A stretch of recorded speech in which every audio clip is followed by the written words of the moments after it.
Thank you, Rob.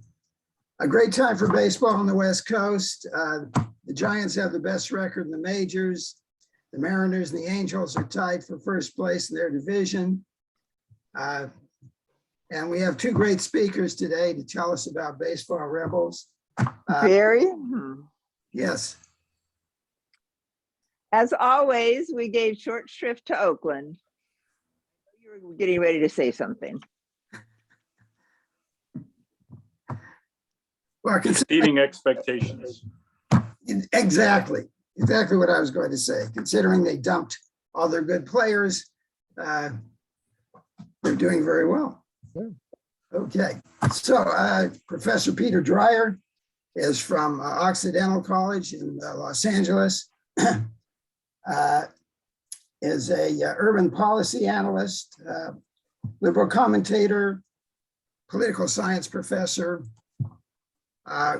Professor Robert Elias, I hope I said that right. You did. Thank you. Is from University of San Francisco, where he taught at in the political science department. And they're going to tell us about baseball rebels. So I'll ask everybody else to mute yourselves and please go ahead, Jim. Okay, so I think I'm going to start. Thank you for introducing us. Hello, everyone. We want to thank, to begin with, Bob Russin for coordinating this event and the SABR chapters that have arranged to participate. And thanks for all of you for tuning in this evening. We appreciate your interest. Let me give you just a short introduction to our talk. Besides following baseball on the field, Peter and I have been interested in what's going on off the field, both inside and outside the sport. We're interested in the relationship between sports and society, and particularly baseball and society, both historically and also in our own times. As you all know, sports and the sports industry are significant players in American society, influencing and helping to shape individuals as players and fans, and playing prominent roles in America's economy and politics. Yet athletes are routinely told to remain apolitical and to keep out of politics. In basketball, for example, LeBron James was told to just shut up and dribble. In football, Colin Kaepernick was condemned for taking a knee to protest police brutality and to support Black Lives Matter.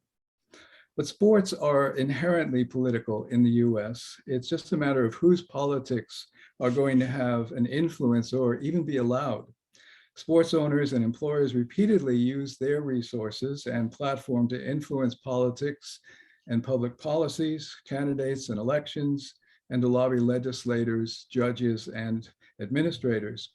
Major League Baseball, for example, spends millions of dollars each year lobbying Congress and state legislatures on issues such as preserving its exemption from the antitrust laws. Yet nobody tells the owners to shut up. New slide, please. So baseball players have been told to shut up on political and social issues, and almost all of them have. But there's a hidden history for more than a century of ball players and others connected to the sport who have refused. We wanted to write a book about their stories, which turned into two books. In Major League Rebels, we look at ball players who have been activists or spoken out on issues of workers' rights and America's wars and military interventions. And in Baseball Rebels, we look at ball players who have been activists or spoken out on issues of race, gender, and sexuality. Baseball rebels, like all well-meaning Americans, don't want a society that's racist, sexist, or homophobic, or one that exploits workers, or a nation whose foreign and military policies violate the Constitution and international law. If owners can use their platform to promote their vision of America, then athletes should have that ability as well. While baseball as an institution has a reputation for being socially and politically conservative, baseball rebels have pushed for a more progressive sport and nation. So this evening, Peter and I will give you a glimpse into some of the rebels and our major themes. We'll rotate back and forth, and I'll focus on rebels promoting workers' rights and resisting US militarism and empire. And Peter will focus on rebels fighting racism and promoting women's and gay men's rights, and on current rebels pursuing baseball justice. And then we'll take questions. So let's begin with the race issues. Peter? Great, thanks, Rob. And again, thanks to all the SABR chapters on the West Coast that helped put this together. We're really thrilled to be here. We're doing another one next week for the SABR chapters on the East Coast. So I think it's appropriate to begin with Jackie Robinson and the story and some of the myths about Jackie Robinson. We know that this is the 75th anniversary of his breaking the color barrier. And, you know, for a lot of Americans, the black baseball begins with Jackie Robinson. Now, those of us in SABR know that's not true, but our book tries to explore both the story of black baseball before Jackie Robinson, but also the story of the baseball civil rights movement that opened the gates for Jackie Robinson and all the other black players to follow. So the traditional story, which has been told in a lot of movies, children's books, plays, songs, and other forms of culture, is that the two people that opened baseball up to racial integration were Robinson, the enormously talented player, and Branch Rickey, the brilliant political strategist that was the general manager of the Dodgers. That's the way the story has been told. That's the way it was told in the Jackie Robinson story movie in 1950.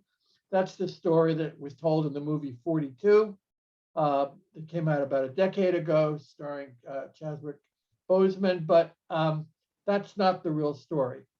So the real story begins with the fact that after the Civil War, during and after the Civil War, there were a lot of black teams, and there were even some black teams that played against white teams.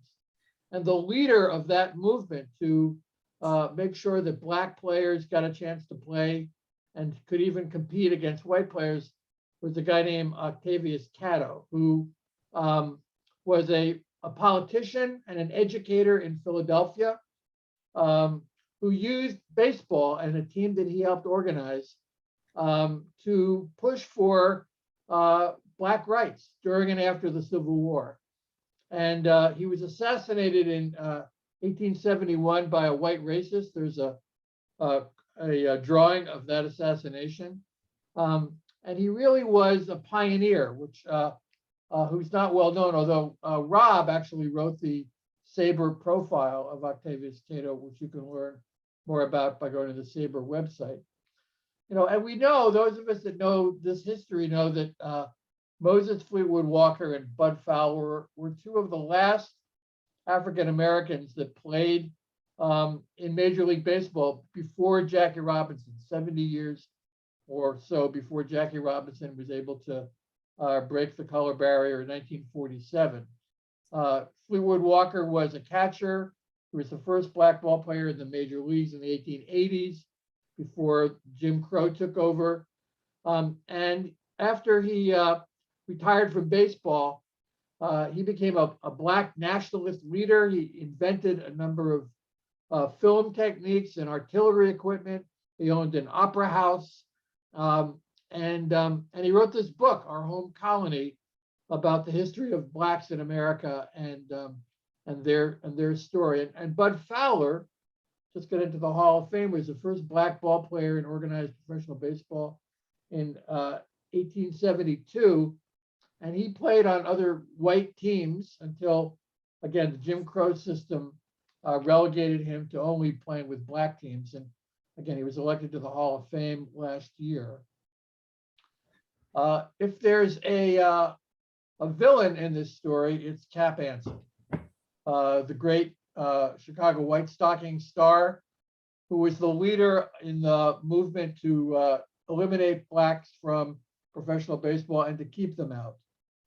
He organized boycotts and basically strikes of white players to keep black players out of the major leagues, and he was successful for 70 years.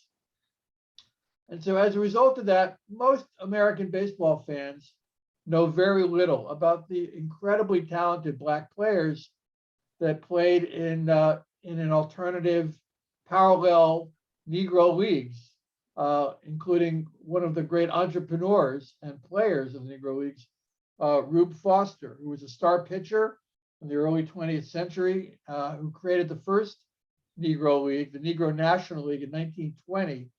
And he became a highly successful manager and executive. And he was elected to the Hall of Fame in 1981. Frank Sykes is probably little known by almost anybody, including baseball fans. He was a Negro League pitching star, but in our book, his claim to fame is that during perhaps the most controversial trial of the first 3 decades of American history, it was called the Scottsboro Boys trials, where 9 African-American teenagers were accused of raping a white woman. They were falsely accused. They went to prison for that rape. They were in prison until, for some of them for 10 years, but they're eventually freed because it was the woman confessed that she was lying. But Frank Sykes, who was, again, a Negro League pitcher, he testified on behalf of the Scottsboro Boys. Back in 1920s, that took an enormous amount of courage. He could have been lynched or otherwise killed for doing that. People who did a lot less were murdered as a result of that. He moved to Baltimore after his playing career was over. He became a dentist, so he's known as Dr. Frank Sykes. And we have a section on him in the book, in Baseball Rebels. Everybody on this call knows who Josh Gibson and Satchel Paige and Oscar Charleston were. But if you were an American baseball fan in the 1920s, 30s, and 40s, and maybe even into the 50s, you may never have heard of any of these people, including many other African-American stars, because with a handful of exceptions, the white newspapers and magazines, Life and Time and Look, and the major newspapers did not cover the Negro Leagues. And so they were invisible to most white baseball fans, with a few exceptions. And those exceptions included 2 syndicated columnists who were very popular in American newspapers, Hayward Broun and Jimmy Powers. Hayward Broun was a columnist, syndicated columnist for the New York Herald Tribune, and Jimmy Powers for the New York Daily News. And in their columns, they occasionally would actually write about Black players and urge for the integration of baseball back in the early 1930s, starting then. In 1933, they both gave talks to the Baseball Writers Association meeting in New York. It's an all-white organization at the time. And they basically made the case in front of their colleagues, their peers, that baseball should be integrated. If African Americans can represent the United States in the Olympics, and if Joe Louis can be the heavyweight champion, then why shouldn't we have African Americans playing in Major League Baseball? And they wrote columns about it, and they helped to open the door. But the most important publicists of the Negro Leagues and of Black players were the reporters for the Negro newspapers, the Black press. Wendell Smith was the leader of them. He was a sports writer and editor for the Pittsburgh Courier, along with the Chicago Defender, the most important Black paper in America at the time. Joe Bostic and Sam Lacey, who were also very influential sports writers. And they didn't pretend to be objective. They also saw themselves as part of a movement, an advocacy movement to bring about change. And so Smith for the Courier, Joe Bostic for the Amsterdam News, Sam Lacey for the Baltimore African American newspaper. They covered the Negro Leagues, but they did more than that. They advocated for racial integration. And for example, in the Pittsburgh Courier, they would often, and in all 3 of these papers for these writers and many others, they would cover the exhibition games between Negro League players and all-star white players who would go barnstorming during the off season. And more often than not, the Black teams won. And so there was a headline in the Pittsburgh Courier, Satchel Paige beats Dizzy Dean. And this was a way of informing their readers that black players were as good as white players, because the Negro, the white owners of Major League Baseball and people like Kennesaw Mountain Landis, the commissioner, often said, "Why don't we integrate baseball?" One of their reasons was there aren't enough good black players to populate a team. Another major figure in this movement was Lester Rodney, who was the sports editor of the Daily Worker, the Communist Party newspaper. And he did the same thing. Along with his African-American colleagues, they would interview white players and managers who would tell them that they didn't mind having black players on their teams if baseball were integrated. He interviewed Joe DiMaggio, who said that Satchel Paige was the greatest pitcher he'd ever played against when they played in exhibition games. They would organize pickets at baseball games. They would write letters to the commissioner and to the owners. There was an amazing movement that beginning in the early 1930s that is kind of invisible to most baseball fans that associate the integration of baseball just with Jackie Robinson and Grant Trickey. Kennesaw Mountain Landis always claimed that there was no segregation in baseball, that team owners were free to hire black players, but everybody knew, and several of the owners acknowledged, that there was a gentleman's agreement that they not hire black players. And Kennesaw Mountain Landis was a racist from Georgia, former federal judge who was brought on after the Black Sox scandal. And he basically enforced that gentleman's agreement. One of the things that this movement did is that in 1943, they insisted that they have a meeting, that the Negro newspaper publishers have a meeting with the baseball owners at their annual meeting in Chicago that year.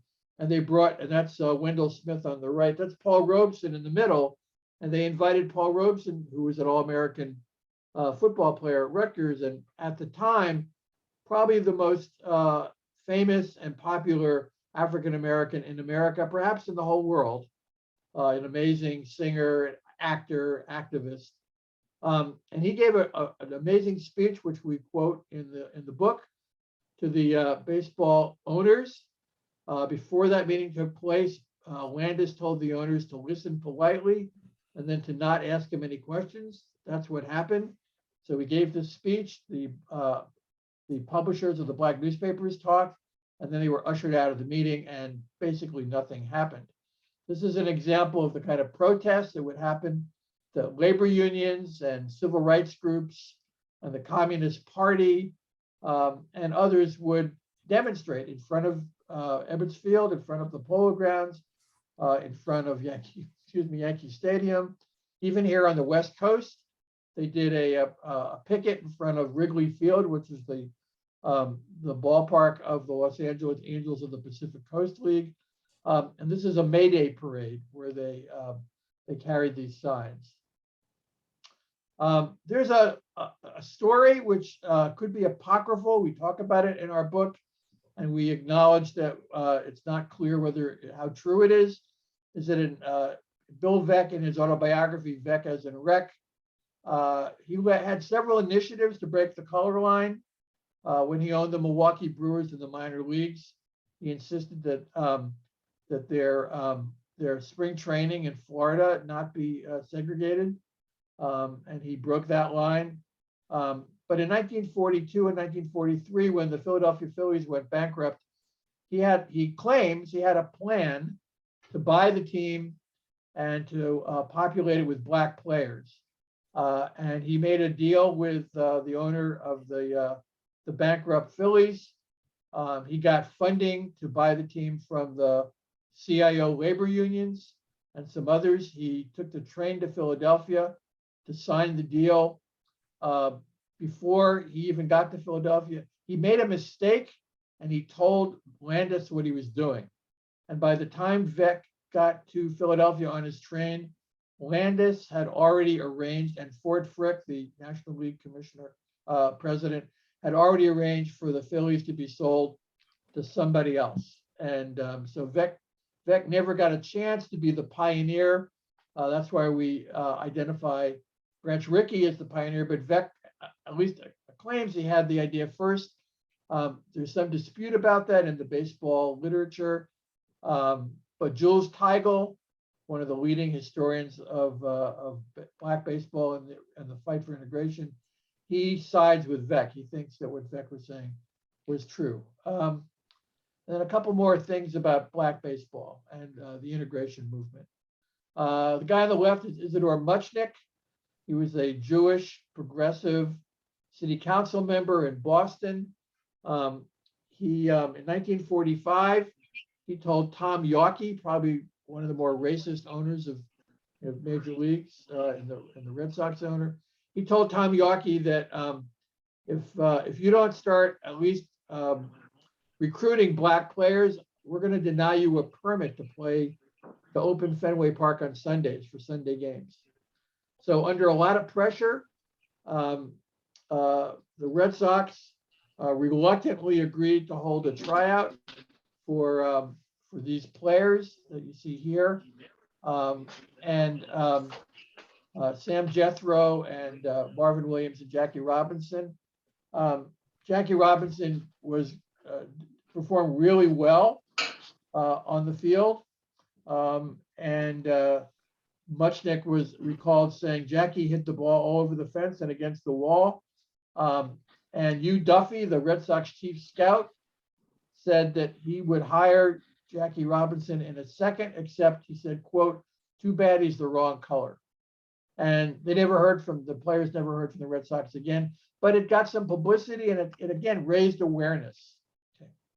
So this is a story that I've told at SABR meeting in LA a couple of years ago and gave a talk about in Cooperstown. Sam Naham plays a role in baseball's movement for integration that very few people know about. He grew up in Brooklyn. He played for Brooklyn College. He was a star football and baseball player.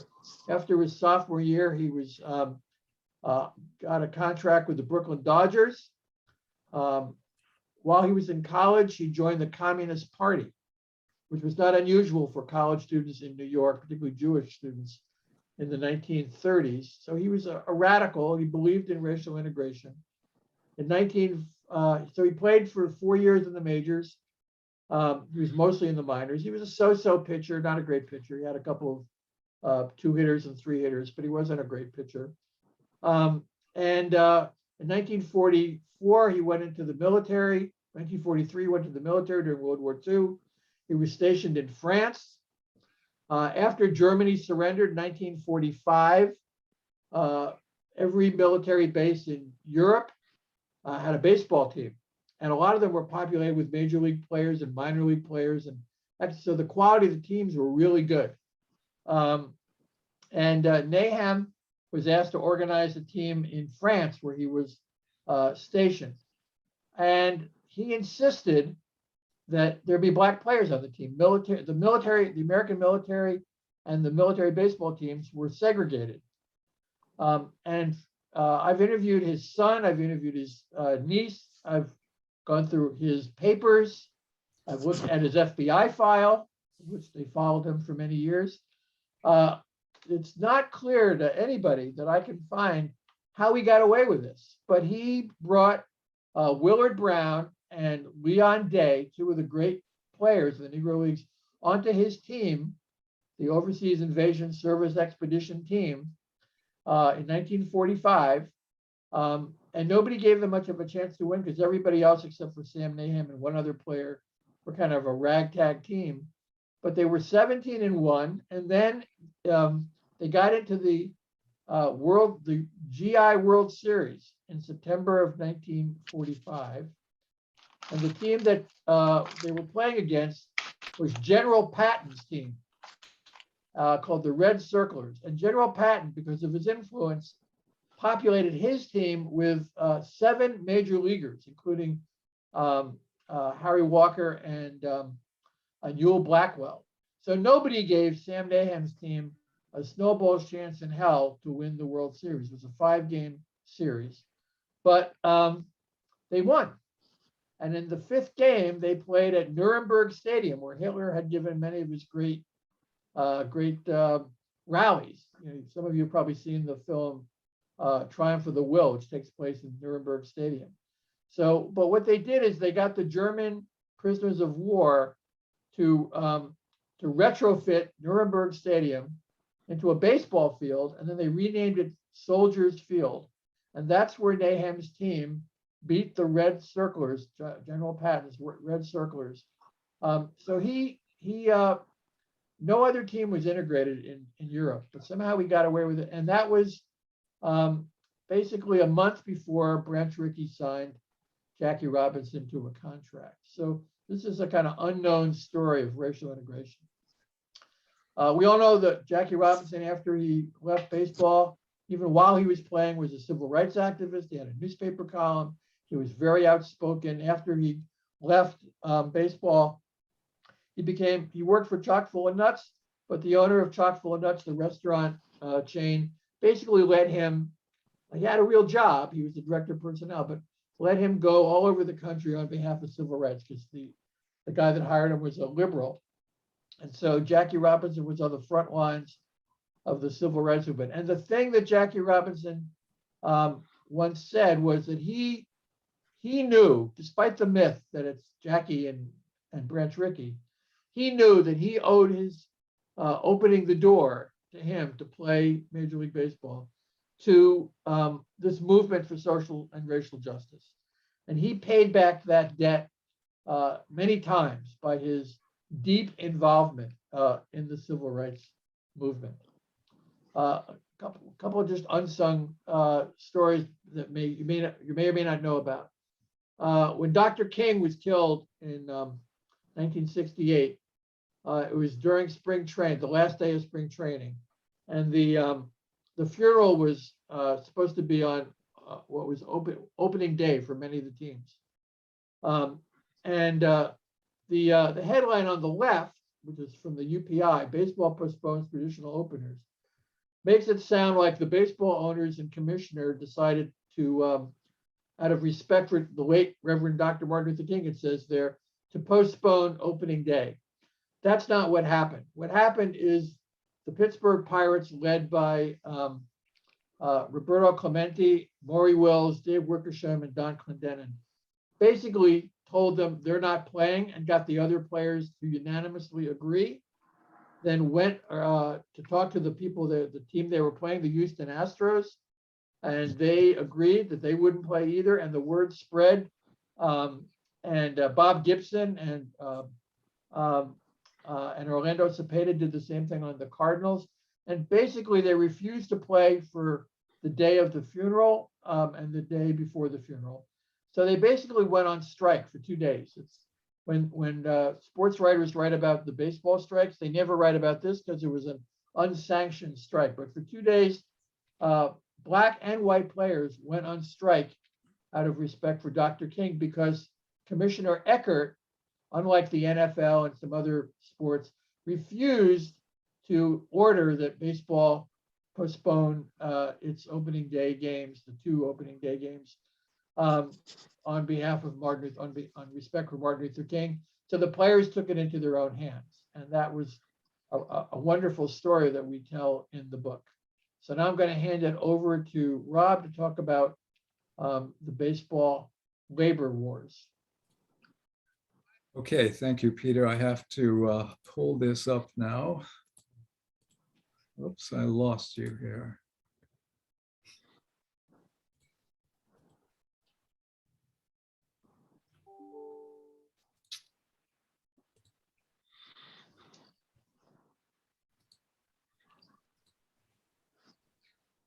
Somehow I have lost you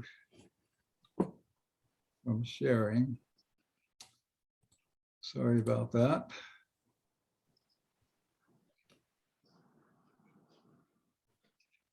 If you want, Rob, I can do it. You can just tell me when to change the slides.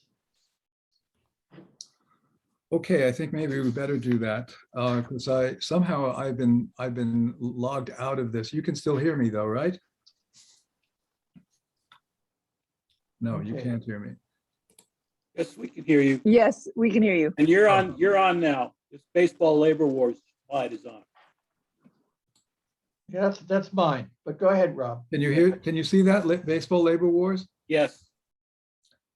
Okay, so certainly all of you know about Curt Flood and Marvin Miller and their campaign to break Major League Baseball's reserve clause and establish free agency.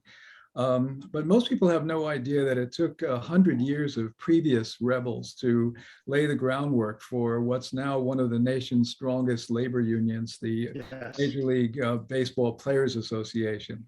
So some of those rebels include John Montgomery Ward, next slide, please, yeah, who was an attorney, championship golfer, and a Hall of Fame New York Giants ball player and manager, and who created the Brotherhood of Baseball Players, the first US sports union in 1885 to challenge player exploitation by owners who suppressed their wages and made them slaves to their teams.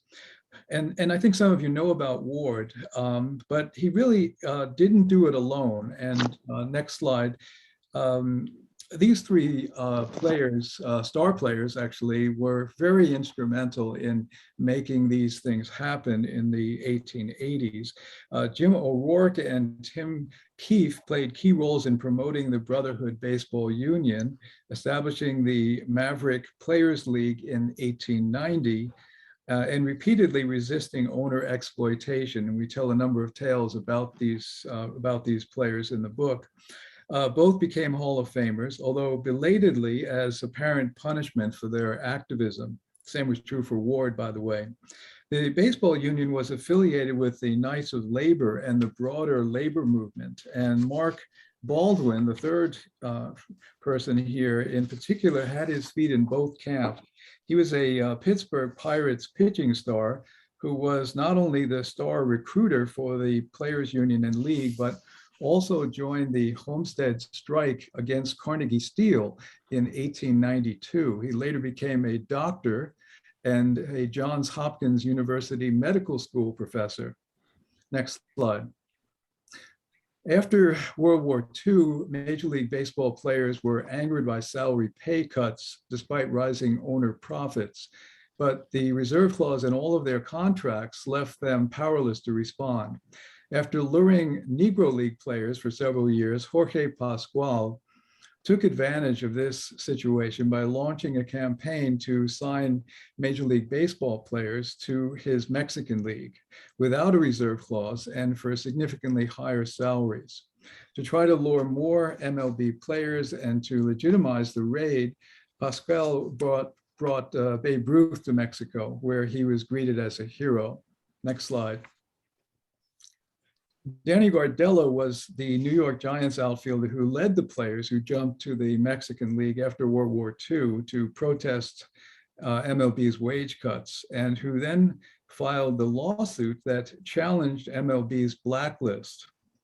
While Gardello ultimately settled his case, the lower court condemned Major League Baseball's reserve clause, thus providing the legal basis for eventually overthrowing the clause and imposing free agency several decades later. Gardello is an intriguing character, and in fact, I'm now writing a book-length biography on him, and I welcome, by the way, any input on his life and career. Next slide. In the mid-1960s, even stars were being underpaid, countering the owner strategy of signing each player in private meetings and lying about other players' salaries. Los Angeles Dodgers pitching stars Sandy Koufax and Don Drysdale insisted on meeting together with owners to avoid being played off against each other. They demanded higher salaries and held out from signing, achieving some salary concessions and providing a model for other ball players to get a better deal for their services. Next slide. So while the Major League Baseball Players Association actually existed all the way back in 1953, that's when it was started, it was really a powerless organization controlled by the owners. But in 1966, pitching stars Robin Roberts and Jim Bunning decided to upgrade the association by hiring former steelworkers organizer Marvin Miller to become the MLBPA president. This was important because it really began the rise of the players' union as a real and ultimately very successful labor union. Next slide. So beginning then with John Montgomery Ward and building on the contributions of other baseball rebels in the interim, Curt Flood finally issued the boldest challenge, as we all know, suing Major League Baseball to protest his involuntary trade in 1970 from the St. Louis Cardinals to the Philadelphia Phillies. Warned by union head Marvin Miller that his suit would prematurely end his baseball career, Flood nevertheless challenged Major League Baseball's reserve clause and antitrust exemption. Flood's case went all the way to the Supreme Court, and while he lost, it nevertheless raised the consciousness of other ball players and mobilized more of them to push back against the owners. Also, in regarding himself as a slave in this context, Flood may have been motivated as much by his experience of racism as he was by his bondage as a worker. So Peter, back to you. Okay, so there's another aspect of Major League Baseball, and it's reflection of the basic norms and values of the larger society, and that is sexual or sex discrimination.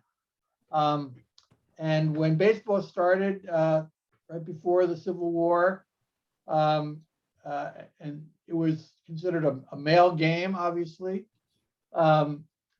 When the first women's colleges were started in the 1860s, Sarah Lawrence and Mount Holyoke and Smith College and Vassar and a few schools like that, those schools had women's baseball teams, not softball teams, but baseball teams.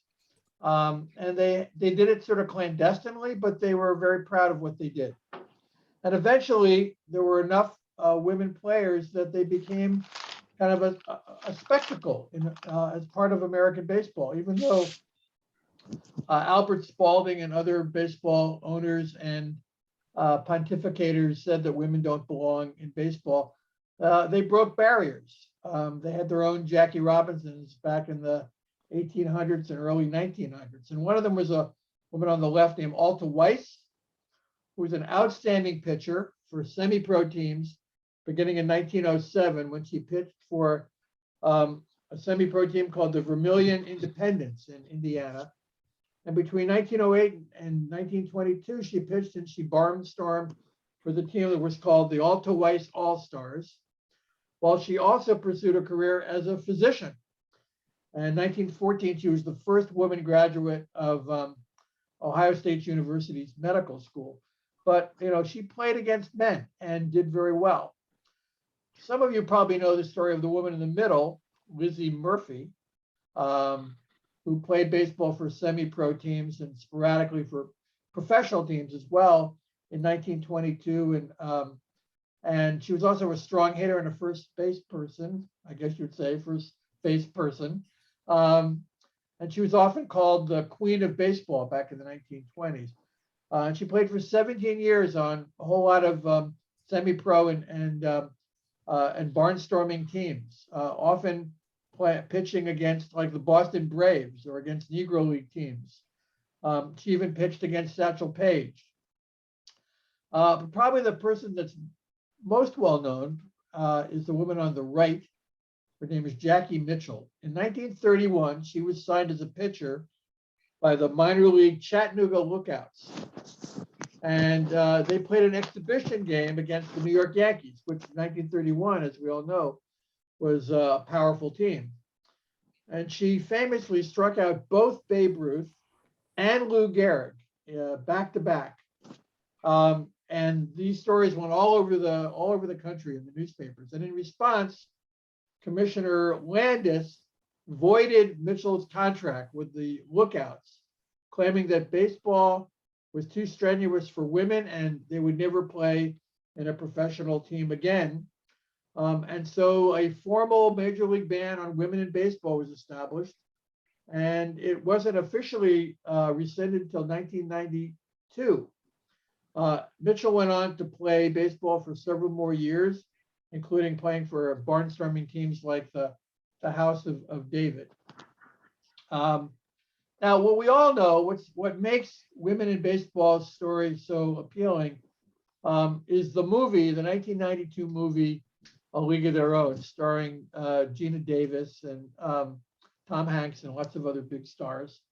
And the original version of that was a documentary film by a friend of mine named Kelly Candell, whose brother is Casey Candell, who was a major league player for 11 years and is now the manager of the Toronto Blue Jays AAA team, the Buffalo Bisons. Their mom, the Candell's mom, was a woman named Helen Callahan, who was sort of the Ted Williams of the All-American Girls Baseball League. And Kelly Candell made a documentary about both his mom and the other women that played in the All-American Girls Professional Baseball League. And Penny Marshall, the Hollywood actress and producer and director, saw the documentary and decided she would adopt it as a Hollywood film. And that's what she did. And she enlisted my friend Kelly, who made the documentary, to be an advisor to that film. So most Americans, what they know about women in baseball is from that movie.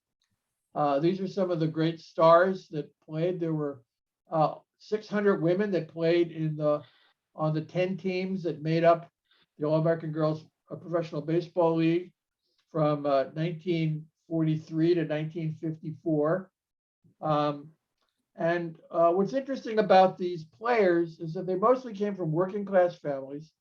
They mostly had played in softball, which had really burgeoned in the 1930s and 40s.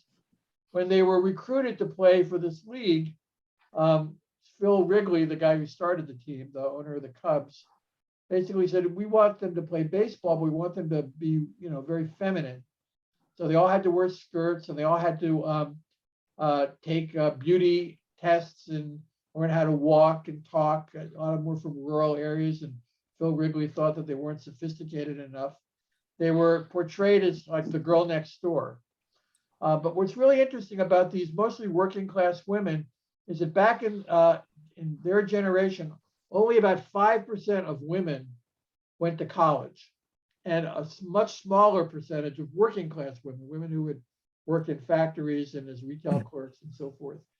But playing in the All-American Girls Baseball League gave them a lot of self-confidence that lasted beyond their playing days. And so 35% of the women that played in this league went to college, and 14% of them earned graduate degrees. And many of them became high school and college teachers and coaches and advocates for women's sports and other female athletes. And these 4 women were part of that. And when Title IX was passed in 1972, they were among the people who were using that law to expand women's participation at the high school and college level. What's little known about the All-American Girls Baseball League is that many of them were lesbians. We don't know how many because most of them were in the closet, but we know some of them because when they died, a lot of them were in the closet for the rest of their lives. But when they died, their obituaries often said, this person died and surviving is her long-term partner, so-and-so.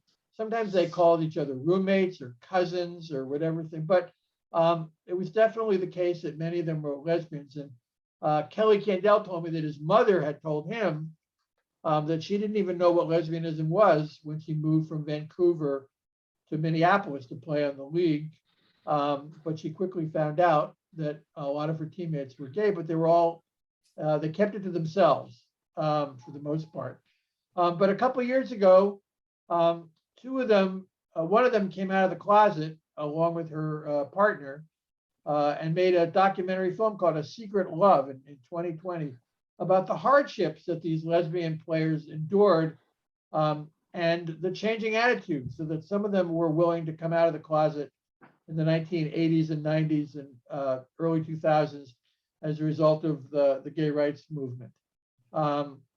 And as I said, many of them became pioneers in the women's movement and the Title IX movement. There were also, if you remember from A League of Their Own, there's a scene in there where somebody hits a foul ball and it rolls outside the stadium, and a black woman picks it up and throws it to Gina Davis, the catcher, and Gina Davis catches it, and it's clear that this is a really hard fastball, and she kind of, rubs her hand, and they give each other a look like the black woman saying, "I belong here too." But in fact, the All-American Girls Baseball League was segregated even after Jackie Robinson integrated major leagues. There were never any black women playing in that league. But three baseball players, black women, played in the Negro leagues. And they were Toni Stone and Mamie Johnson and Connie Morgan. And some of them are getting some attention over the last couple of years. There's been some books written about them. There was a play written about Toni Stone. But in their day, even the black press, even Wendell Smith, the pioneer advocate for racial integration, he thought that it was a mistake to have women on the team because he thought they would just be a spectacle and embarrassing. One of my favorite stories that's in the book is about these 12-year-old girls, 10 to 12-year-old girls, who sued Little League Baseball in order to be able to play. And they were among the people that, the young women that were inspired to play baseball, usually by their parents, and they were able to break through, some of them by pretending they were boys, and then they got found out, they were kicked off. The woman on the left, Katherine Johnson, her nickname was Tubby, and when they discovered the rule that no girls could play Little League Baseball began as soon as Little League started in 1939, but it wasn't official. It was kind of like a gentleman's agreement. So when Tubby Johnston dressed up like a boy with her mother and father's approval to play Little League Baseball, she was quickly found out, and they kicked her off the team. And Little League Baseball started something called the Tubby Rule, which said, quote, "Girls are not eligible to try out or play on Little League teams." And during the 50s and 60s and early 70s, a couple other girls tried to do the same thing. And as soon as they were discovered, they were quickly forced to quit. But the girl with the YD hat, Maria Pepe, she actually got the National Organization of Women to sue on her behalf in New Jersey. And a judge in New Jersey ruled that, thanks to federal laws, that barring girls from Little League Baseball was illegal. And eventually, there were about 20 lawsuits that changed public opinion. Some local leagues relented, and eventually, Little League Baseball revised their charter and allowed girls to play. The girl on the right is Dallas Greenstarter, the Philadelphia Phillies former manager and pitcher. And she was one of the first girls to play. We probably all know about Renee Davis, who in 2014 was a 13-year-old girl who pitched on a Little League team from Philadelphia, the Anderson Monarchs. And she pitched a shutout in the opening game of the Little League World Series in Williamsport. And she became the first female baseball player to appear on the cover of Sports Illustrated. Probably many of you know about Illa Borders, who was the first woman to receive an NCAA scholarship to play baseball on a varsity men's college baseball team. She was also the first woman in the 90s to pitch and win a game in professional baseball when she played in the Independent Northern League for the St. Paul Saints and the Duluth Dukes and the Madison Black Wolf and the Western League in the Zion Pioneers between 1996 and 2000. And she wrote she and Jean Ardell, who probably most of you know, wrote a wonderful memoir called Making My Pitch, which told her story. It's a wonderful story. And in our book, we talk about other ways in which women have broken barriers in baseball. Claire Smith broke barriers when she became the first Black woman sports writer for a mainstream newspaper to cover for the New York Times to cover Major League Baseball. She was the first woman beat writer for Major League Baseball. She received the Taylor Spink Award as from the Baseball Writers Association. And there have been a number of women who've been umpires, including Pam Postema, who was a umpire in the minor leagues. She had to sue Major League Baseball just to get that job. This year, Alyssa Nakin became the first woman who'd be a major league on-field coach for the San Francisco Giants. That happened about 3 weeks ago. Kelsey Whitmore was just signed a contract. She went to Cal State Fullerton. She played softball, but she signed with the Staten Island Ferry Hawks, which is a baseball team, not a softball team. She'll be playing this season. The first woman general manager was hired last year, and the first woman minor league manager was hired this year. So things are moving pretty quickly on the front of women in baseball. And we all know that Glenn Burke was the first player to play in the major leagues who came out of the closet, but he didn't come out he came out to his friends and to his teammates, but he didn't come out to the public until after he died. He played for the Dodgers and a couple of other teams. And he had a hard time being in the closet while playing Major League Baseball. And he later died of AIDS in San Francisco. But he wrote an autobiography, which was published a couple of months after he died. And that helped to sort of change our perception. And then a few years later, Billy Beane, not the Oakland A's Billy Beane, but the Los Angeles Dodgers, Detroit Tigers, and San Francisco Padres Billy Beane, had the same experience. He felt he couldn't remain in the closet, try to date men and not be himself while he was in a major league uniform and hiding who he was. And so he eventually decided to quit Major League Baseball after, having this masquerade of pretending he was straight. And he eventually came out after his baseball career was over. He wrote a book about it also. He became an activist for gay rights. And then Bud Selig, perhaps the only good thing he ever did as commissioner, was to hire Billy Beane to be the what is now called the Vice President for Inclusion. And I interviewed him for the book, and he told me that he thought that there would be a openly gay player in the majors sometime in the next 5 years. And one reason he told me that is that there've already been a number of out of the closet gay players in the minor leagues. One of them, David Denson, was actually on a team affiliated with a major league team. And there's quite a lot of out of the closet gay players in Division I and Division II college baseball. So Billy Beane thinks that that will happen. There will be a gay Jackie Robinson sometime in the next 5 or 6 years. If you want, you can ask. I have some theories about why baseball is the only major sport that hasn't had an out of the closet player on a major league team. Basketball has, hockey has, football's had quite a few, but baseball still hasn't. We can talk about that later. There've been 2 gay umpires, Dale Scott and Dave Pallone.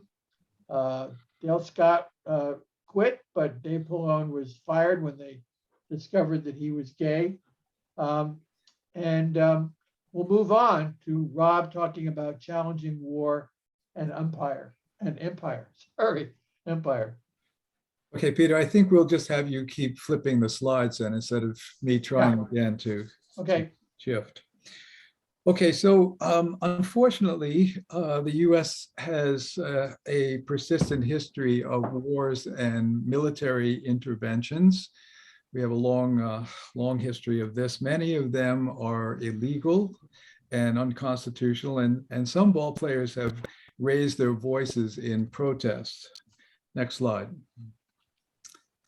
While World War II has been described as the good war, some Americans dissented nevertheless. Tom Ananik, Mike Ballas, and Bill Zuber, shown here, all claimed conscientious objector status before it was recognized as a possible resistance to being drafted. Ananik announced that he was a CO before the war began and offered to work in a munitions factory, but was nevertheless allowed to continue his minor league career. Ballas, however, was sentenced to prison, and he served some time there.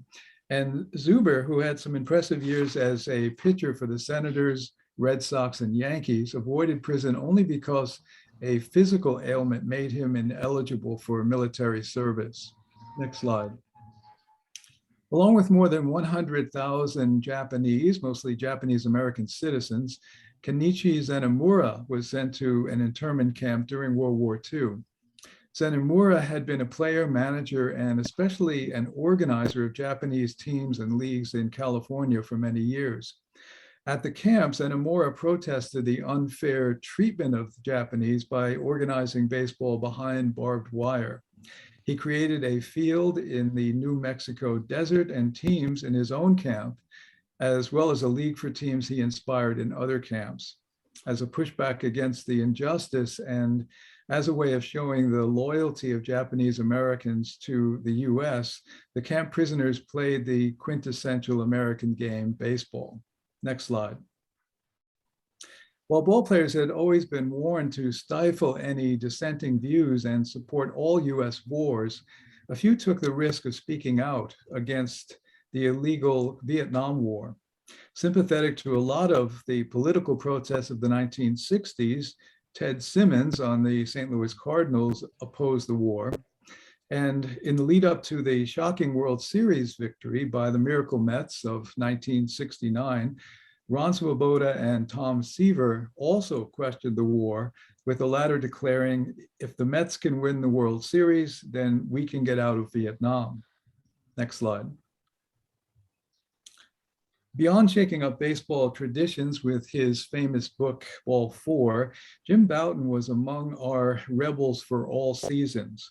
He not only opposed the Vietnam War and the Iraq Wars, but also campaigned for civil rights and against segregation at spring training, reformed sports reporting, crusaded to save old ballparks, and protested publicly funded ballpark subsidies, supported Black Olympic athletes, and joined Marvin Miller's campaign for the Players Union. Likewise, not just a free-spirited spaceman, Bill Lee also protested the Vietnam and other US wars and interventions, and unfair MLB firing practices, segregation in the South, nuclear weapons and power, baseball sweatshops, and US-Cuba policy, as well as supporting the Equal Rights Amendment, Greenpeace environmental activism, school busing, and universal health care, while also running as a socialist candidate for governor in Vermont. Next slide. When the US responded to the 9/11 terrorist attacks by launching illegal wars in the Middle East, some baseball rebels protested. Among its enormous boosterism for the 9/11 wars on terrorism, Major League Baseball, as you might remember, imposed the singing of God Bless America at the 7th inning stretch at all ballparks, including Canada. The Toronto Blue Jays star Carlos Delgado claimed that the song was propaganda for launching the war on Iraq in 2003. Since he believed the war was illegal and based on Bush administration lies, he protested by refusing to stand while the song was played. In response, Delgado was demonized by fans and the press, called a traitor, and subjected to death threats as he traveled around to US cities and ballparks. A veteran activist against US military policies in his native Puerto Rico, where he protested the environmental destruction caused by the US Navy on the Puerto Rican island of Vieques. Delgado continued his Iraq War protests when he was traded to the Florida Marlins, finally relenting when he joined the New York Mets. Delgado's protest predated Colin Kaepernick's similar rebellion against the Star-Spangled Banner by 15 years. Next slide. Well, not ball players themselves, Tim Robbins and Susan Sarandon, had memorable roles in the iconic baseball film Bull Durham, which I'm sure all of you have seen. Robbins playing the pitcher Nuke LaLoosh, and Sarandon playing the baseball Annie Savoy. A 15th anniversary celebration was scheduled for the Cooperstown Hall of Fame in 2003, but was abruptly canceled by Hall President Dale Petroski. A Republican loyalist, Petroski refused to allow Robbins and Sarandon appear at the hall because they had become outspoken opponents of the wars on terror. Despite having hosted military displays and pro-war speakers at the Hall of Fame, Petroski claimed that the film stars would be politicizing the hall and undermining the troops. This provided Robbins and Sarandon with an even bigger platform for opposing the wars, and Petroski was widely criticized for his biased response. Next slide, please. Some baseball rebels have been particularly concerned about US interventions and subversion in the Caribbean and Latin America, and they've protested US policies in nations such as Cuba, Nicaragua, and Venezuela. So Martin Dihigo and Connie Marrero, shown here, were among the many Cubans who distinguished themselves in baseball. Dihigo may have been the most talented all-around ball player in history, pitching, hitting, and fielding. He was inducted into the Baseball Hall of Fame in 5 different nations: Cuba, Mexico, Venezuela, Dominican Republic, and the US. Yet he was barred from playing in Major League Baseball because he was Black. Marrero escaped that racism and pitched several years for the Washington Senators. Both Dihigo and Marrero returned to Cuba after their careers and embraced the Cuban Revolution. Dihigo becoming the Minister of Sports and Marrero becoming a vocal supporter of the Cuban baseball system. Each one pushed back at the demonization of Cuba by US foreign policy. Next slide. Roberto Clemente was a lifelong and outspoken agitator for Latino rights against US racism, both in and out of baseball, and especially in his native Puerto Rico. As most people know, Clemente died in a plane crash trying to deliver emergency supplies to Nicaragua after a devastating earthquake in 1972.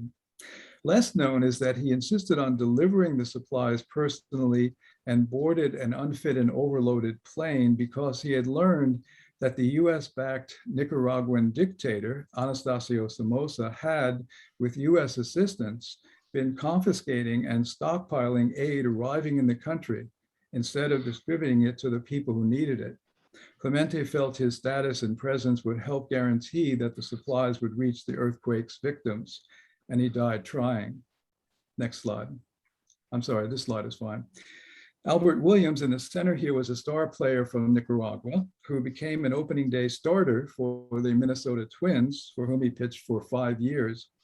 But with the ongoing resistance to the Somoza dictatorship in Nicaragua, finally provoking the Sandinista Revolution in 1979, so-called Sandinista Al, as he was called, wasn't pitching, but was rather a soldier fighting for the revolution against the US-sponsored counter-revolutionaries, the Contras. And finally, Maglio Ordonez was an all-star outfielder for the Detroit Tigers and Chicago White Sox, and an American League batting champion.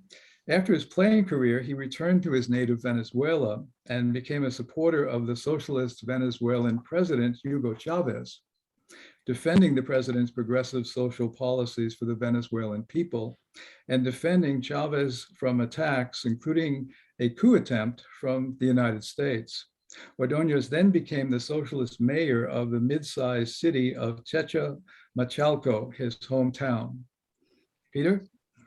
Okay, so we're going to end with a few examples of contemporary players who fit our description of Major League Rebels, and then just give you a snippet of what we call baseball justice. Each of our books has a final chapter called Baseball Justice that talks about some of the things we think ought to happen to make baseball a more inclusive and democratic, with a small d, democratic and fair game. Adrian Gonzalez and Brandon McCarthy all had a role to play when Donald Trump was elected president. In various ways, they used their celebrity as a platform, the way Jackie Robinson and others have done to speak out against particularly Trump's immigration and asylum policies. So during the election, Gonzalez, who was then the first baseman for the Dodgers, refused to go to any Trump hotel and got his own accommodations if the team was using a Trump hotel. And he told reporters, you can draw your own conclusions. They're probably right, when they asked him. And on election night, another Dodger pitcher, Brandon McCarthy, tweeted, tonight's result, meaning the election of Trump, affects me none because I'm rich, white, and male, yet it'll be a long time until I'm able to sleep peacefully. And 2 months after Trump was inaugurated, McCarthy was back on Twitter poking fun of Trump's campaign pledge to drain the swamp of corporate and Wall Street influence peddlers. Dexter Fowler, whose wife had immigrated to the United States from Iran, told ESPN that he opposed Trump's anti-Muslim executive order. And in response to angry comments from fans, Fowler tweeted, for the record, I know this is going to sound absolutely crazy, but athletes are humans and they're not properties of the team they work for, echoing what Kurt Follett had said many decades earlier. Despite the sign stealing scandal by the Astros, which was outrageous, both Carlos Correa and Carlos Beltran, when the Astros won the World Series, refused to join the traditional visit to the White House and meet with Trump for a photo op after the team won the World Series, because they're both from Puerto Rico and they were protesting President Trump's horrifically inadequate and racist response to the devastating Hurricane Maria, which crippled Puerto Rico in 2017. And this has been a theme for baseball, football, and basketball teams, and even some college teams that won championships, who have some of their players and sometimes the entire teams have refused to go to the White House and meet with President Trump for a photo op.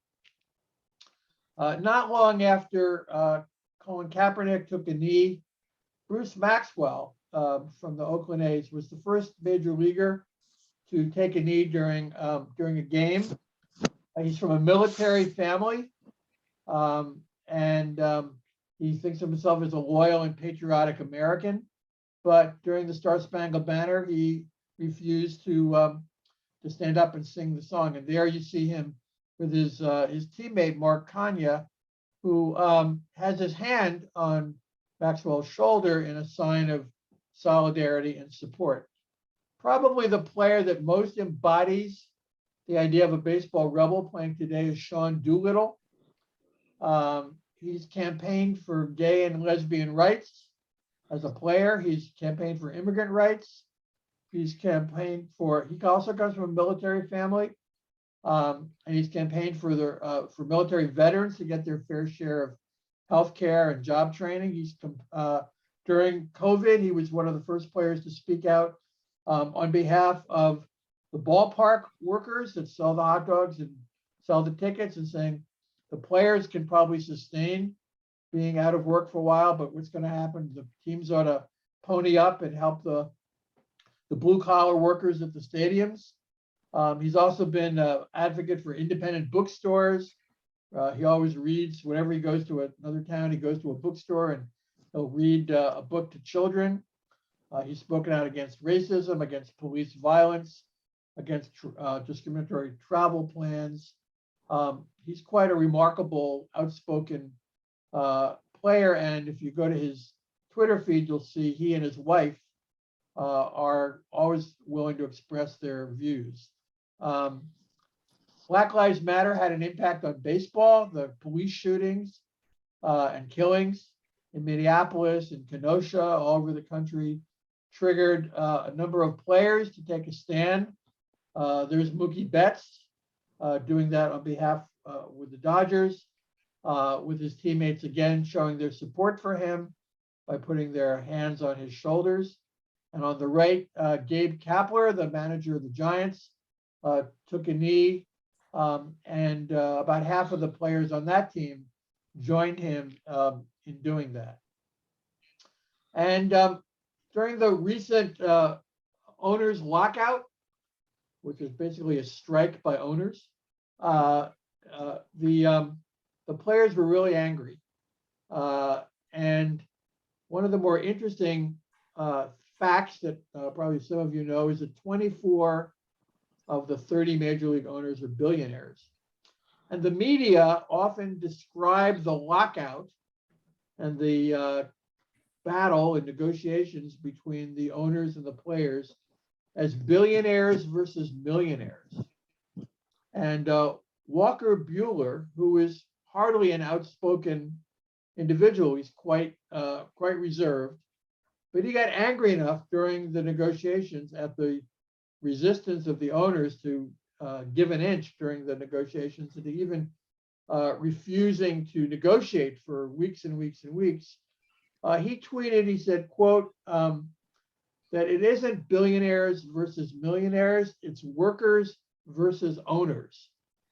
And that sounds a lot like what John Montgomery Ward was saying in the 1880s and 1890s, a consciousness of themselves as well paid for sure, but still workers. And it turns out, and Kelly Candell and I wrote an article about this in the Nation magazine about 6 weeks ago, that 40% or 35% of all the players in major leagues get the minimum, and many of them get less than the minimum salary because they're going up and down between the majors and the minors, and it gets prorated. So, the idea that there are clearly a lot of players making a lot of money, but there's a lot of players that are not making a lot of money, and the average player only lasts 4 years in the majors. Kelly and I interviewed former major league players over the last 15 or 20 years, one of whom is an EMT, another whom is a firefighter, another whom is works for Starbucks at a fairly modest salary, another of whom is a baseball coach at a Division III team where he probably makes about maybe $60,000 a year, a small Bible college in Georgia. So, so they're not. A lot of players are not the millionaires that the press portrayed them as. On the other hand, as I said, 24 out of the 30 owners are billionaires, and the wealthiest one of all is Steve Cohen from the Mets. So finally, as I said, each of our books has a final chapter called Baseball Justice. And we make some recommendations for what ought to happen. And you can ask us about that in more detail, but just to give you a taste of what we're talking about. Some of them are long-term, some of them could be done fairly quickly. We think that the minor league players should be unionized, and there is a movement right now among the minor league players to just do that. Major league owners and the commissioner were worried enough about that they've slightly improved their pay and provided them with a housing stipend. But the typical minor league player makes $400 or $500 a month, maybe $6,000, $7,000 a year, and is subjected to all kinds of indignities. And most people don't know that. They think they're living the American dream by being professional baseball players. A second thing, which I think is extremely important, is that probably many of you know that every Major League Baseball that is used in a Major League Baseball game is made in a factory owned by Rawlings Company in a small town in Costa Rica. About 4 years ago, Major League Baseball itself purchased a 25% ownership share of that factory. And people who have been down there and seen firsthand what the conditions are say, and there have been some news stories about this in the New York Times and elsewhere, that is a sweatshop, that the workers get very little pay. They have serious injuries because of the nature of the work of sewing a baseball. When they get too old or too crippled to do the intense work that's required of them. They get fired, and it's really awful. And there's no excuse for that because Major League Baseball is doing quite well, and they could lift up the working conditions of the workers, about 500-600 workers in that factory in Costa Rica if they wanted to. My hope is that sometime during the off season, the Players Union will send a delegation of athletes, of players down to Costa Rica to do a site visit, bring the media with them, expose this sweatshop that is owned by Major League Baseball, and embarrass Major League Baseball into fixing this outrageous problem. And the third thing I'll mention just in passing is we think that Curt Flood belongs in the Hall of Fame. Even if he was a remarkable player, 7-time Gold Glove winner, 298 lifetime hitter. Maybe his statistics on their own don't qualify for the Hall of Fame, although that's debatable, but let's assume that for the time being. His contribution to Major League Baseball, his sacrifice of his career on behalf of players to come later, and his courage are quite remarkable. And it took 25 years to get Marvin Miller into the Hall of Fame. I did a lot of crusading about that. And they didn't let Marvin Miller into the Hall of Fame until many years after he died. Curt Flood's been dead for many years. His wife, who I interviewed for the book, Judy Flood, is still alive. It would be really wonderful if Curt Flood could get into the Hall of Fame through the Veterans Committee while his 80-year-old wife, Judy, and his children are still alive. And that's just a taste of our chapters on baseball justice. So thank you very much. We're happy to take questions. And Rob wanted me to do one more thing. Go ahead, Rob. Well, if there's any interest out here, you can get a discount on either of these books, and you just have to put those codes in at the website. So the Baseball Rebels is University of Nebraska Press, and Major League Rebels is Roman and Littlefield. Okay, I'm going to stop sharing now so we can see people. Okay, we're at your service. A couple of things. Memo Luna pitcher with the 54 Cardinals was known to be gay, at least by his teammates. And a question about Jim Bunning, who was in your presentation, but when he went to Congress was an arch conservative. What happened to him? Did he change his position or? Yeah, that's a good question. I think he made an important contribution when he was a ball player. I don't know, whether he particularly thought of himself as a liberal at that time. There were others who were, fairly conservative as well, who also were pretty supportive of the union. And so maybe it didn't require that you be a liberal, but you're right, he was pretty conservative when he got to Congress. And so I don't know if that was a switch or that's who he really was all along. I don't think so. I don't think he was ever a liberal.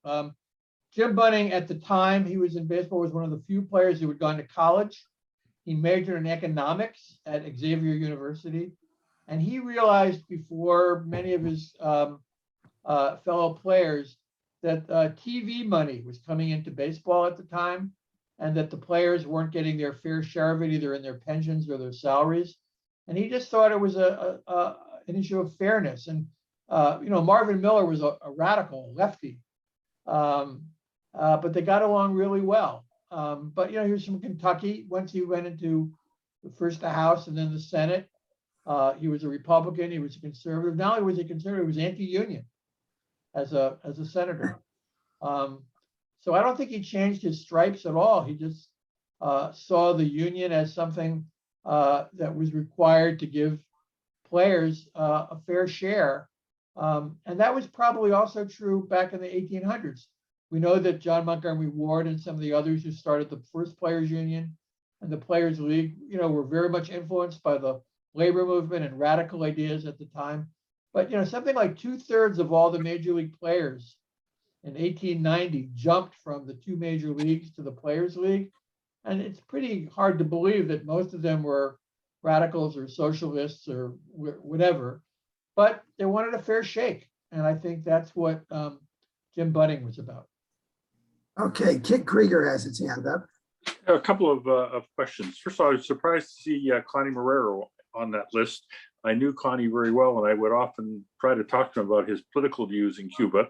And he was he never said anything struck me that he was anything other than a person who wanted to live in Cuba because one, his career ended rather early in 1955 before the revolution. And he was a pitching coach, and I'm not sure how politically he was.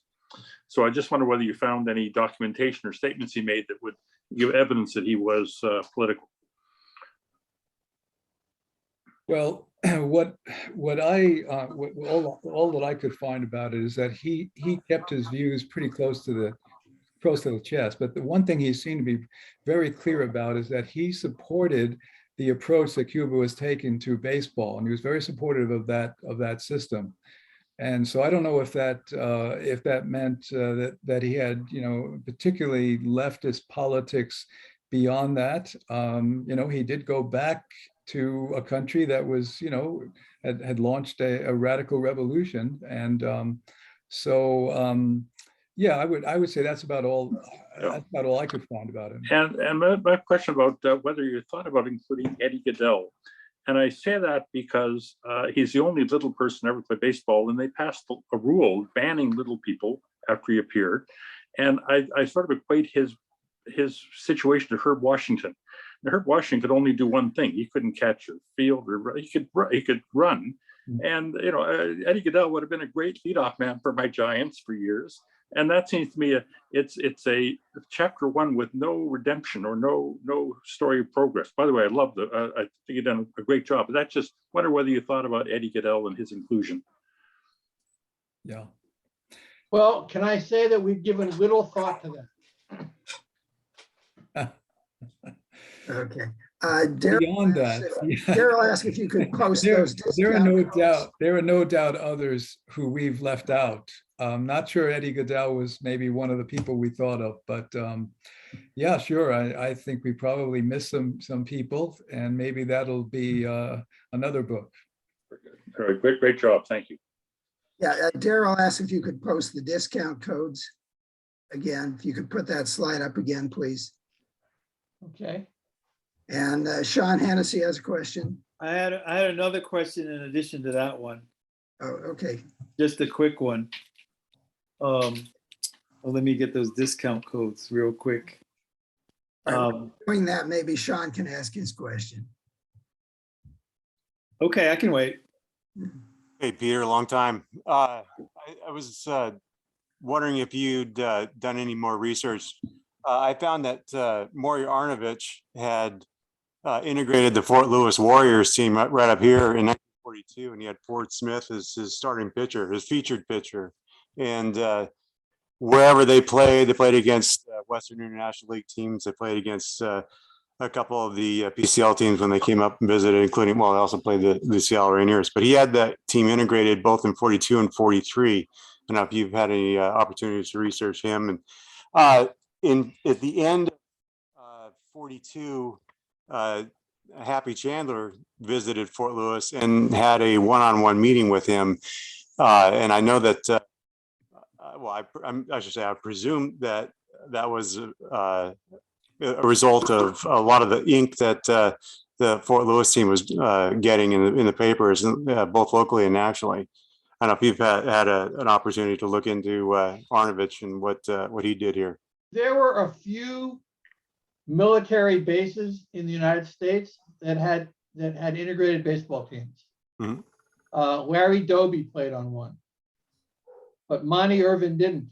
So it really depended on where you were, on who the commanding officer was. Well, Doby played on the Great Lakes Eagle team in Chicago. I don't think he was not on an integrated team that I know of. But he played semi-pro baseball while he was in the majors. And that's what I meant. Gotcha. And the same thing with Joe Black, who was my high school baseball coach, who never played, who played played for the Kansas City Monarchs and the Baltimore Elite Giants, but he also played on some integrated semi-pro teams.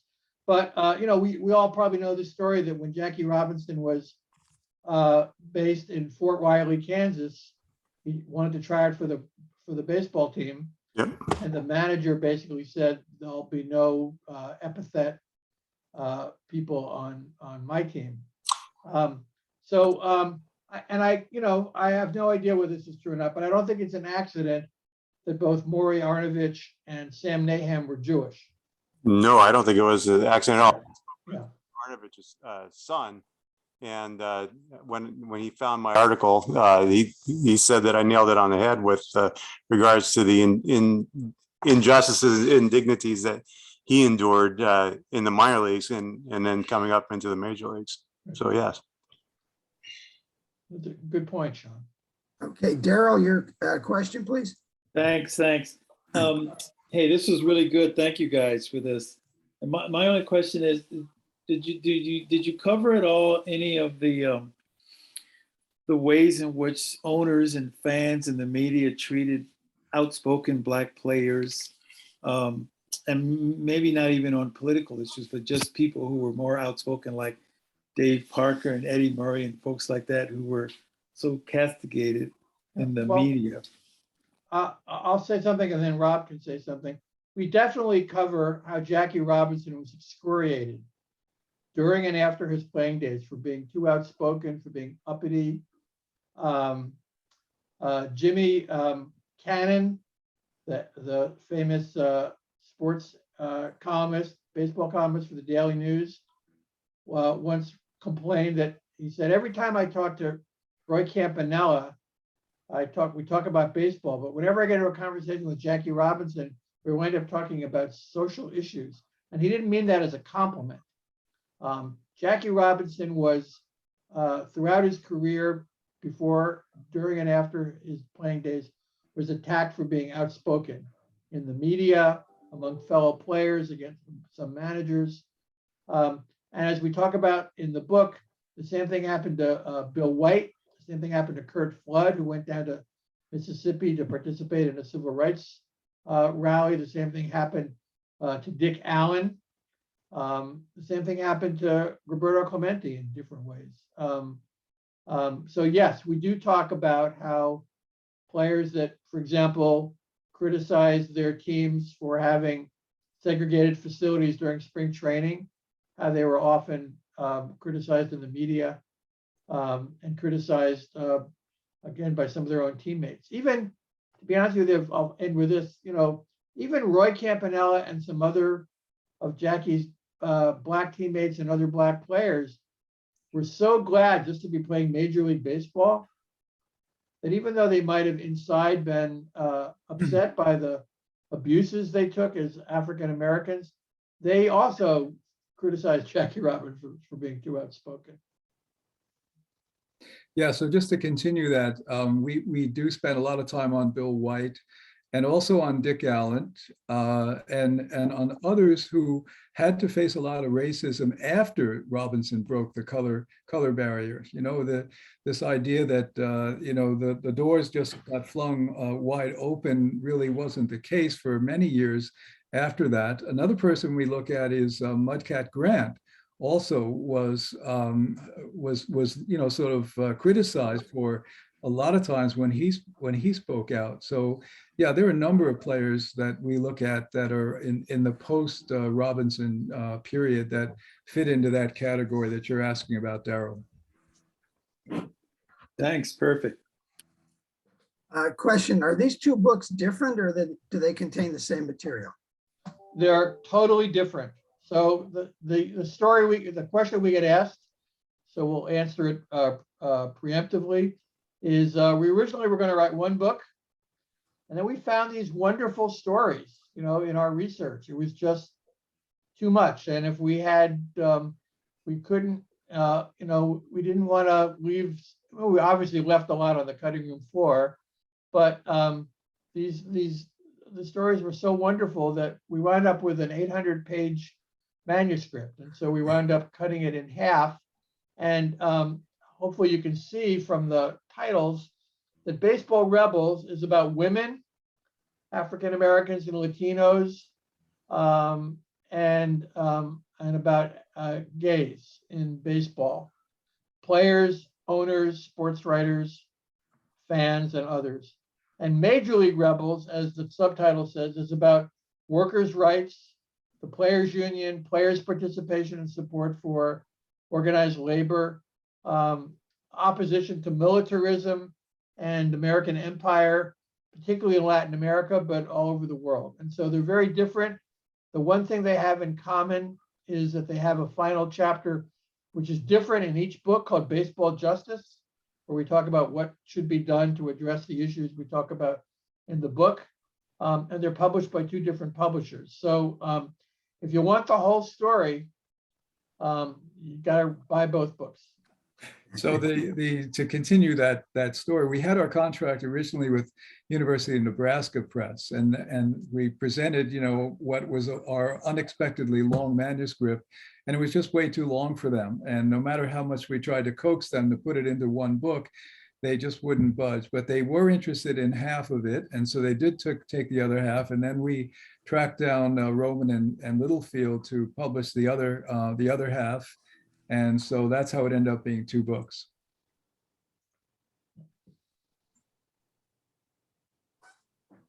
Thank you. Other questions? If I could ask one more quick one, how did you guys find the Sam Nahum story? That's crazy. How did I find it? So there are a couple of books about Jews in baseball, and they all have like 300 to 400 word capsule bios of the roughly 200 Jews that have played in the major leagues since 1900, which represents about a little more than 1% of all the players. It depends on what year it is, but over the period, about 1%. So Sam Nahum was in there. And it basically didn't say anything about his politics. I learned that later, about him being a communist. It basically talked very briefly about that he had pitched in military baseball and he had an integrated team. So I did a lot of digging. I wrote the SABR profile of Sam Nahum. So if you want to find out more about him, that's even in the book, I would suggest that. So I interviewed his son. His son gave me access to a lot of his papers. I persuaded his son to get his father's FBI files because they were surveilling him for much of his adult life. Some things I didn't say earlier. Sam Nahum during the off season went to law school and became a lawyer, but he never practiced law. He played for the Brooklyn Bushwicks for a while after his playing days were over. He had a job as a longshoreman, even with a law degree, on the Brooklyn docks. But he kept getting fired from jobs because the FBI would go to his, this during the McCarthy era, the FBI would go to his employers and say, this guy's working for you as a communist. So he wound up moving to the Bay Area, and he wound up getting a job at a chemical plant owned by the Chevron in Richmond, California, right near San Francisco. And he worked there for 25 years, longer than he played baseball. And he was active in the union, the Oil, Chemical, and Atomic Workers Union. He led his fellow workers on a strike in 1972. He dropped out of the Communist Party for obvious reasons, but he maintained his radical views. And I've seen a few, his son and niece sent me just about 3 weeks ago. They dug up a video, sort of oral history interview with Nahum that they hadn't remembered they had done before he died about 15 years ago. And I learned a lot, got a lot of insights from watching that like hour-long video.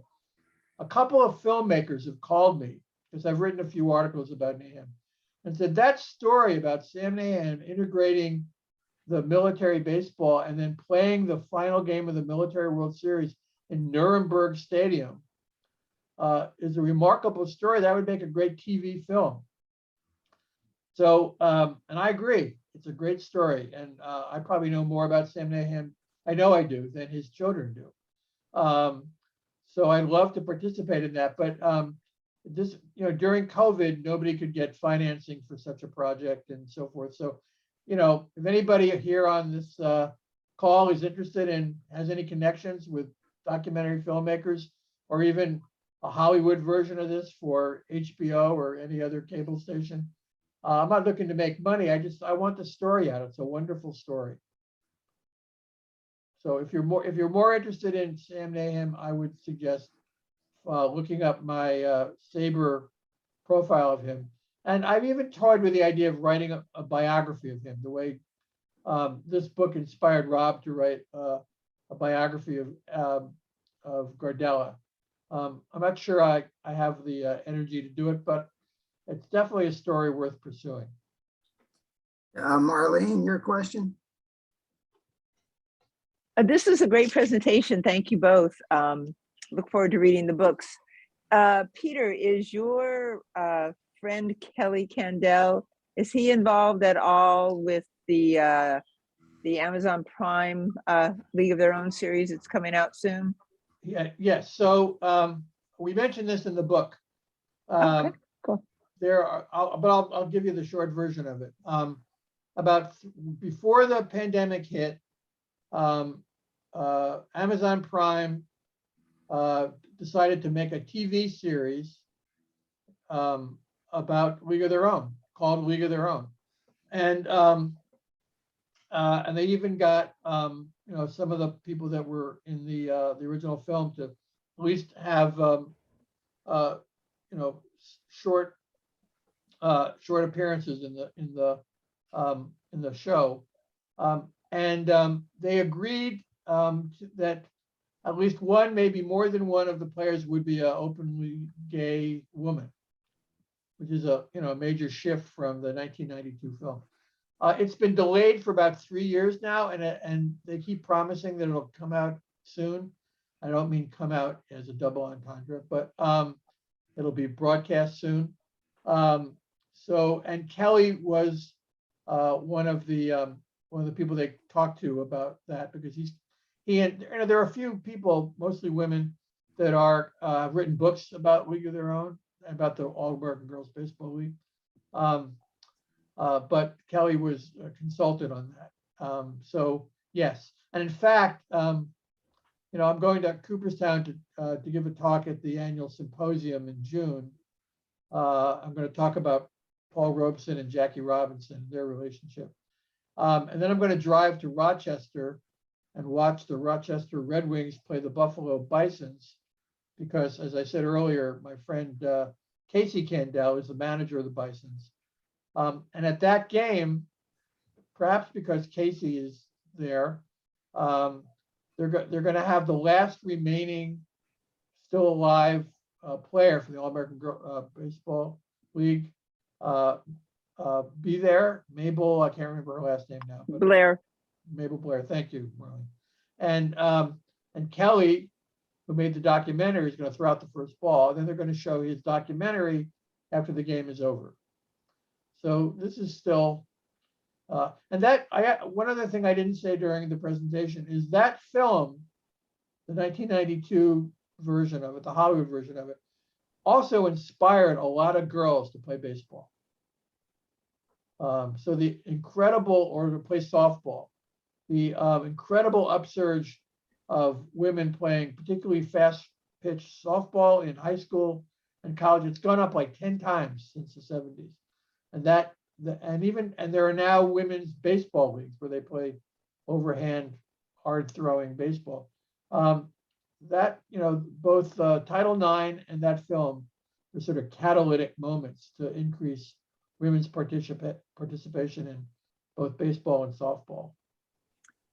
So, SABR and the International Women's Baseball Center host a women's conference every year. It's it will be, hopefully, it will be live in Rockford, Illinois this summer. And there'll also be some celebrations about the new League of Their Own in Rockford. So I'll Great. share that. SABR will be sharing that out. So Fantastic. thank you for including that.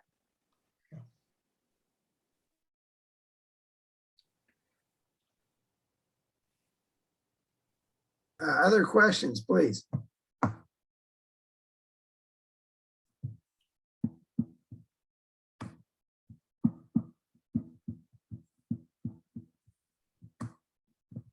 Okay, any final remarks, gentlemen? Well, I hope you can tell this was a labor of love. You know, it was just wonderful. A, working with Rob, and B, just digging into archives and to these stories and interviewing people. It's really wonderful. And you know, even though these books are published by academic or semi-academic publishers, when you read them, hopefully you'll realize that we work really. I used to be a newspaper reporter, and Rob has written novels, and so I think the books are, you know, they're very accessible. They're written in a journalistic, easily accessible way.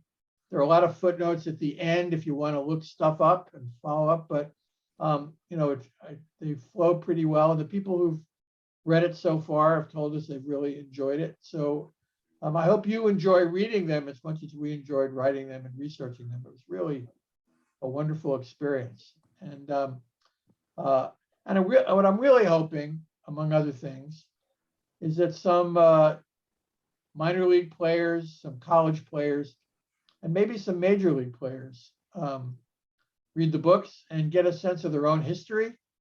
When Marvin Miller was the head of the Players Union, he worked really hard to educate that first wave of unionized players about the history of the labor movement, solidarity with other unions, how to think about being a union member as well as a highly paid athlete. I think the Players Union has not done a very good job of maintaining that sense of solidarity. Or I think over the last couple of years, they've done a better job of promoting Kurt Flood and his contribution. So both of these books are an attempt to help people realize that for the women, the young women, the people of color, and gay people, and just in general, fans of baseball who care about justice, that we all stand on the shoulders of these people we write about in the book. Not just Jackie Robinson, but clearly Jackie Robinson being one of the most important of those. And that if we don't know our history, then we will not understand how far we've come. It's been an enormous amount of progress, so there's a lot of progress still to make. And so we try to celebrate that in this book, both of these books. Yeah, the only thing that I would add to that is it's just a fascinating process, really, the research that we did, and the new people that we found along the way. So it's kind of like detective work, and I think we're hoping that we made a fairly unique contribution. There's all these thousands of baseball books out there, but I think we provided something that is fairly unique, and we're hoping that our stories, sort of hold together to tell, bigger picture stories, and that they'll be fascinating in their own right, but also maybe have an impact beyond just those folks who read the books. So anyway, we hope you enjoy them. Those of you who have been provoked to buy these books, and they make great graduation gifts, great birthday gifts. Great May Day gifts. Yeah. Let me say, sorry, one more thing, Rob. Yeah. If you read the books, which we hope you will, and you find anything that we got wrong, or B, anything you think we left out, like the St. Louis player who was slightly out of the closet, and we didn't know about, then, or Morian Arnovich, who maybe we should have included in the book and didn't, please let us know, because, you know, we might do a second edition of one or both of these books or whatever. So we'd love to hear from you. And we're both easy to find. Just Google our names and you'll see our web pages at our universities, and that'll have our email addresses. And you're in the SABR directory, right? We are in the SABR directory. Yes, we are. So I'm one of those people. Yes. Okay, go ahead. I didn't mean to cut you off. No, that's it. Thank you very much. This was wonderful, and wish you the best. And hopefully we'll be able to talk about your next book as well, whatever that may be. So, Okay. Thank you. Thank you for pulling all this together. Thanks, everyone. Good work. Yeah. thanks, Rob. Well, Thanks. Very good. Good work. Thanks. Good job, everybody. Thank you. Thanks, Barry. Good to Thanks, see you. Marlene. Rob, I'm going to call you now on your cell phone. So. Off we Maybe go. see I'm you in ending San this. Francisco. Okay. Off we go. I'm ending this now.